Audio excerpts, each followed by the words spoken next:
look, here's the bottom line about Kirk Cousins. He chokes. The more pressure there is, the worse he plays. That's the way it's been his whole career. And I know there's been a feeling since Bill James started writing about baseball and the baseball abstract, how all this like clutch stuff and choking stuff is just conveniently like selective perception by sports media. So we have something that we hope is interesting to say or write or whatever. But sometimes it's true. You know, like I look at Clayton Kershaw, regular season, arguably the best to ever do it. He's right there with anyone. Postseason, he's simply not the same guy. James Harden, postseason, he's had some good games, but in the moment of truth, he consistently chokes. That doesn't mean Kershaw and Harden will never have a big moment or are doomed to always choke. But that's what they've done so far. And it's a pattern where you go, okay, this is something they're going to have to overcome. This might be their story. Kirk Cousins is the same thing, only without that level talent. Kirk Cousins has some talent. He doesn't have Clayton Kershaw or James Harden talent. So he has the yips like they have, but without that level of talent. I don't trust him to captain a team to a Super Bowl. So, no, I never thought that they were actually a threat in the NFC. I disagree with you. I'm not going to summarily dismiss the Minnesota Vikings because I believe, first of all, they've got a top 10 defense. They actually have a top 7 defense. That's number one. I said number 2, Dalvin Cook is expected to be back for the playoffs. And if he's in that lineup, it changes things. Number 3, I think we need to pay attention beyond Kirk Cousins. Certainly he's 0-9 on Monday Night Football. He's like 7-15 in evening games. Prime time seems to be something he's allergic to. Okay, we get all of that. We understand that.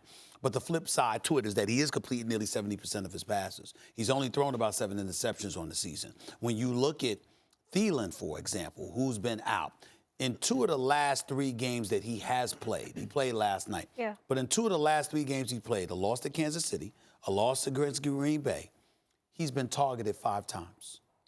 0 yards, 0 receptions. You expect better than that. Because really what we didn't expect was that it was about just Stephon Diggs. And that's really what it's been about. We expected more from Kyle Rudolph. We expected more from Thielen.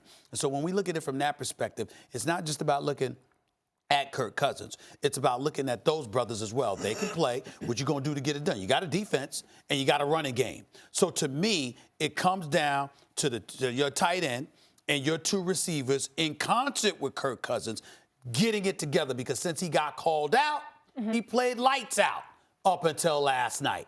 And I don't think we can ignore that. But on that note, we haven't had them all together because, like you said, Thielen was out, then Thielen comes back, and then Cook's out. So we haven't seen all the stars on the field at the same time. We haven't had a fair judge of the team. We could sit here and make the case that Kirk Cousins has had a better year than Aaron Rodgers this year. Till it mattered most. Well, listen, last night it wasn't Kirk Cousins' best outing, but clearly we saw that what Dalvin Cook really means to the Minnesota Vikings. I mean, they got the components. When you look at teams that can make hay in the playoffs, they have a formula. They play really good on defense, and boy, can they run the football. Not only did they not have Dalvin Cook, they didn't have their backup running back as well. So you're talking about their top 2 people in their rushing attack not even available for the Minnesota Vikings. And Stephen A. Talked about Thielen and his inability the last couple games. I don't know if he's still hampered by the leg injury, the lack of targets, but we're still waiting for the Minnesota Vikings to really put it all together with all the pieces that they have on offense. Because when Dalvin Cook is running the ball, like Dalvin Cook has been running the ball this entire season, there's absolutely no reason why the Minnesota Vikings can beat any team in the NFC when Dalvin Cook is playing the way that he's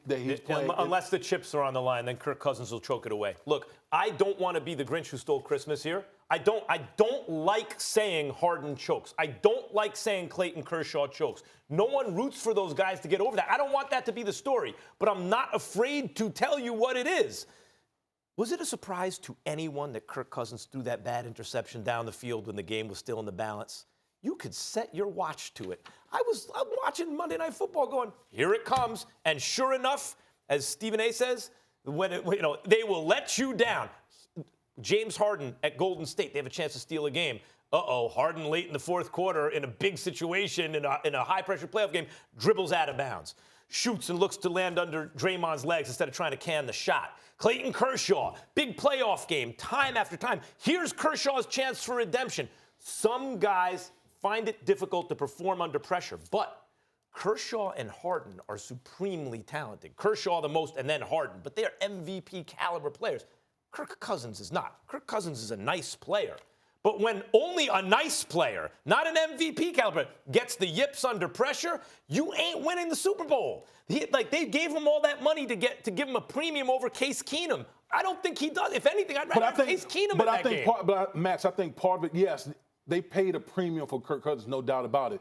But I think sometimes there's a misconception of the Minnesota Vikings because Mike Zimmer wants to play a certain brand of football. He's not going to sit out there and say Kirk Cousins just throw the ball all over the field. That's not Mike Zimmer football. He wants to play very good defense. He wants to run the football. That's when the Minnesota Vikings are at their best. Let me ask you a question about the Green Bay Packers. Do you think that has Aaron Rodgers carried this team this year? No, he hasn't. No, he hasn't. He hasn't been. But he's going to need to if they want to win the Super Bowl.